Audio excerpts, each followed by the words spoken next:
Halo, apa khabar semua? Saya Lee Kwek Hui, boleh panggil saya Miss Lee. Video ini adalah membincang tentang bab 6 struktur pasaran, di mana subtopik yang dibincangkan adalah 6.3, iaitu pasaran persaingan sempurna. Fokus kita adalah terhadap dengan 6.3.3, iaitu berkenaan dengan hasil firma. Untuk bab 6 ini, kita mempunyai 5 subtopik yang utama. Jadi subtopik yang kita fokuskan iaitu 6.3, pasaran persaingan sempurna. Dan untuk pasaran persaingan sempurna, kita mempunyai 5 subtopik kecil juga. Okey, jadi video yang sebelum ini, Miss pun telah terangkan ciri-ciri bagi pasaran persaingan sempurna serta pembentukan kelok permintaan firma. Jadi sekarang Miss akan fokuskan tentang hasil firma. Hasil firma. Hasil firma adalah terdiri daripada jumlah hasil TR iaitu total revenue, diikuti dengan hasil purata AR iaitu average revenue, dan yang terakhir itu adalah hasil sud MR, marginal revenue. Jadi sekarang kita akan cuba tengok apa itu jumlah hasil TR. Jumlah hasil TR. Definisi dia. Dia adalah jumlah penerimaan yang diperoleh bagi sesebuah firma daripada hasil keluaran dia. Maksudnya bayaran yang diterima daripada hasil jualan dia. Okey? Jadi dekat sini kita cuba tengok rumus dia pula. Rumus dia sama dengan TR. So, sekali lagi saya ingatkan, TR ialah total revenue sama dengan P darab Q. Okay, jadi P stand for price dan Q ini adalah merujuk kepada quantity. Okay, kita cuba tengok satu gambar ya. Gambar ini sebenarnya Miss pernah gunakan pada video yang sebelum ini. Kalau katakan anda masih ingatlah. Okey, ini merupakan seorang penjual dan penjual ini juga dikenali sebagai pengeluar lah. Dan pengeluar ini dia adalah menjual nasi lemak. Inilah nasi lemak yang dihasilkan. Jadi sekarang kalau saya nak cari jumlah hasil yang diperoleh, kita boleh nampak rumus yang digunakan masih tetap iaitu P darab Q. Katakan harga jualan nasi lemak ini adalah sebanyak RM5 dan kuantiti yang dapat dijual oleh pengeluar ini adalah sebanyak 5 bungkus. Jadi kalau kita nak dapatkan jumlah hasil bagi pengeluar ini, kita akan guna RM5 darab dengan 5 bungkus, maka jumlah hasil yang diperoleh oleh pengeluar ini akan sama dengan RM25. Okey, so memandangkan anda pun sudah faham apa itu jumlah hasil kan? Dan sekarang kita akan kaitkan jumlah hasil ini dengan topik yang kita belajar iaitu PPS, pasaran persaingan sempurna. Disebabkan firma dalam PPS adalah penerima harga ataupun pengambil harga, maka harganya adalah sama ataupun tetap. Maksudnya harga dia tak berubah lah. Okey, itulah sebab pada video yang lepas anda pun sudah belajar bahawa kelok permintaan firma adalah bersifat anjal sempurna kan? Disebabkan firma sebagai penerima harga. Okey? Okey, itulah kelok dia. Jadi kita nampak kelok ini di mana dia tunjukkan bahawa kelok permintaan dia adalah bersifat anjal sempurna. Okey, cuma bahagian yang anda masih belum cover lagi adalah berkenaan dengan AR dengan MR inilah. Yang sebelum ini yang anda fokuskan itu hanya P dengan DD sahaja. Okey, untuk maklumat anda berkaitan dengan AR dengan MR ini, nanti Miss akan terangkan dengan lebih lanjut. Okey? Jumlah hasil. Apabila harga keluaran dia adalah tetap, okey, jadi semakin tinggi jumlah keluaran, semakin tinggi jumlah hasil. Cuba bayangkan, semakin tinggi keluaran bermaksud Q meningkat, semakin tinggi jumlah hasil. Maksudnya TR juga meningkat. Okey, jadi kita kata bahawa jumlah hasil bertambah dengan kadar yang sama. Inilah kata kuncinya, ingat kadar yang sama bagi setiap tambahan dalam jumlah keluaran. Okey, itulah sebab kelok yang disediakan untuk TR adalah sedemikian. Okey, kita akan dapati bahawa kelok TR kita adalah mencurung ke atas dari kiri ke kanan dan dia akan mula pada asalan.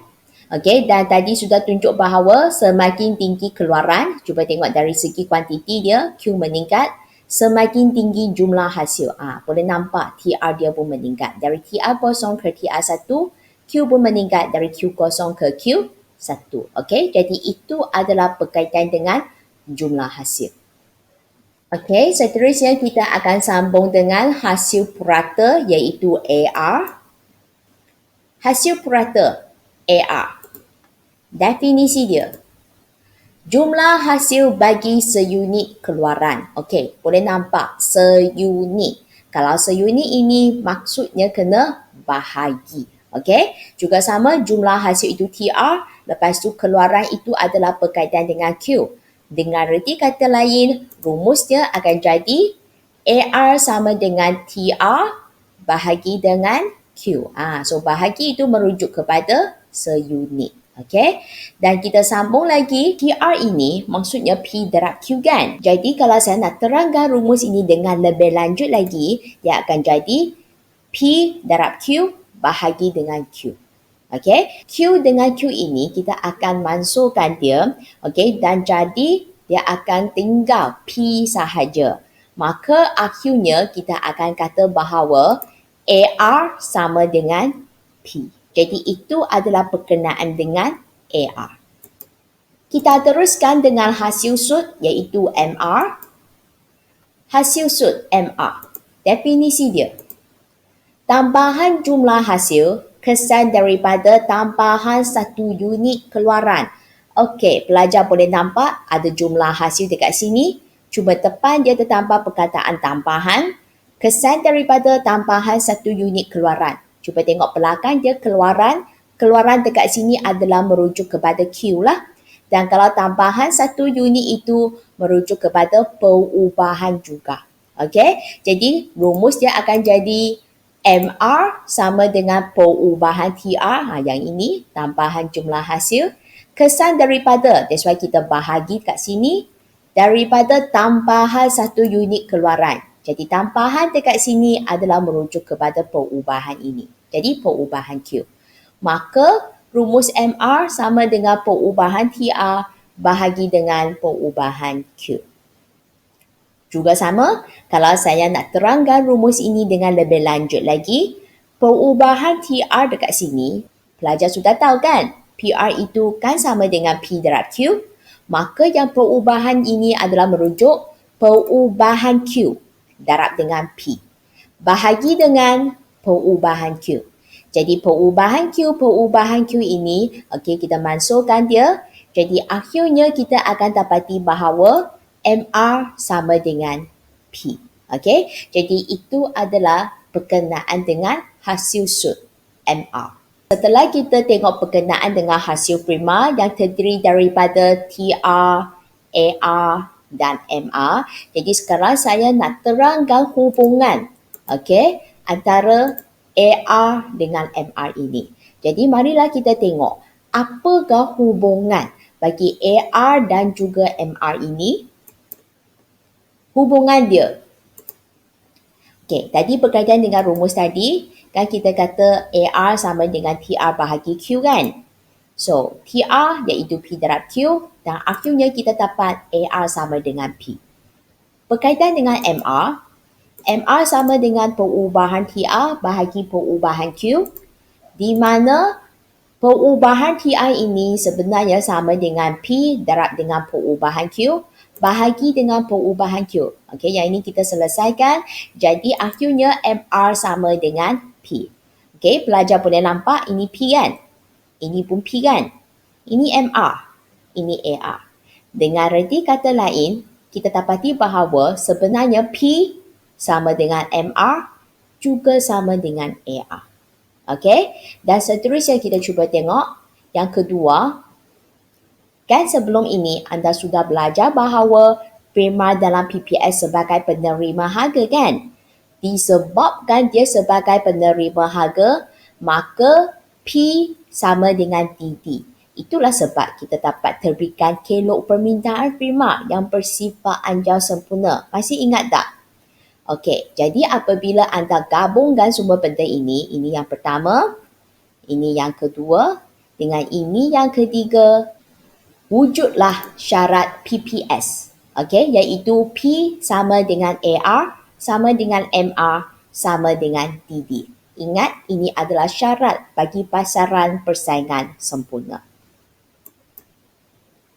Okey, seterusnya kita akan tengok hasil prima, okey, iaitu hubungan dia dan kita akan cuba bincangkan melalui jadual serta raja. Okey, jadi sekarang marilah kita tengok melalui jadual dulu.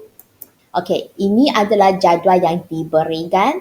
Ada Q dari kuantiti pertama hingga kuantiti yang ke-8 dan P itu kita nampak P dia semua sama saja. Okey, kenapa kita kata demikian? Disebabkan prima dalam PPS sebagai penerima harga, maka harga dia adalah tetap. Okey, sekarang kita nak cari TR, kita nak cari AR dan kita juga kena cari MR. Kita mula dengan TR dulu. Okey, apakah rumus TR? P darab Q kan? Kan ada P, ada Q. Okey, so sekarang kita tunjuk rumus dia. TR sama dengan P darab Q. Tunjuk pengiraan dia P40 darab dengan Q ialah 1. Maka TR kita sama dengan 40. Diikuti 80, 120, 160, 200, 240, 280 dan akhirnya 320. Okey, jadi kita dapati bahawa TR kita adalah semakin meningkat. Okey, kita sambung perkenaan dengan AR pula. Okey, rumus AR sama dengan TR bahagi dengan Q. Jadi TR 40 bahagi dengan Q 40. 80 bahagi 2, 40. 120 bahagi 3, 40. Okey, so apabila anda bahagikan, anda akan dapati bahawa AR dia adalah sentiasa sama dengan 40. Okey, begitu juga dengan MR. Cuba fikirkan rumus dia dulu. Ya, iaitu perubahan TR bahagi dengan perubahan Q. Okey, jadi TR yang sebelum ini adalah kosong. Kuantiti yang sebelum ini pun kosong. 40 tolak kosong bahagi 1 tolak kosong, dia akan sama dengan 40. Diikuti yang kedua, output yang kedua ini 80 tolak 40 iaitu sama dengan 40. Bahagi 2 tolak 1 sama dengan 1. Jadi selesaikan pun sama dengan 40. Dengan kaedah yang sama, pelajar cuba selesaikan, anda akan dapati bahawa MR dia adalah sentiasa sama dengan 40. Okey, jadi daripada jawapan yang kita hasilkan ini, kita dapati bahawa P sama dengan AR sama dengan MR. Dan ingat, dia juga sama dengan DD. Okey, jadi syarat ini pun telah dibuktikan melalui jadualnya. Ingatlah, ini adalah syarat bagi PPS. Okey, sekarang kita cuba tengok melalui raja pula. Sekarang berdasarkan jadual yang disediakan ini, Miss akan tunjukkan bagaimana kita nak lakar raja TR dan raja untuk AR serta MR. Jadi Miss akan buat dua raja yang berlainan dulu. Satu sebelah kiri dan satu sebelah kanan dia. Okey.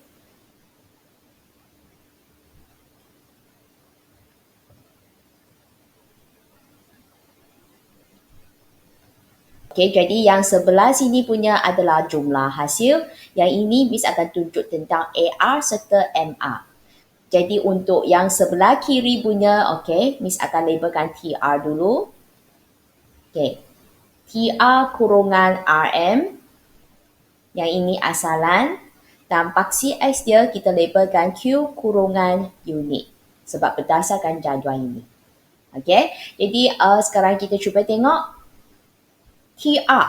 Okey, untuk maklumat pelajar, sekiranya pada output sifar, Q sini kosong, okey, Tak kisahlah kalau harga dia 40 pun, 40 darab dengan kosong, kita tetap akan dapat kosong untuk TR.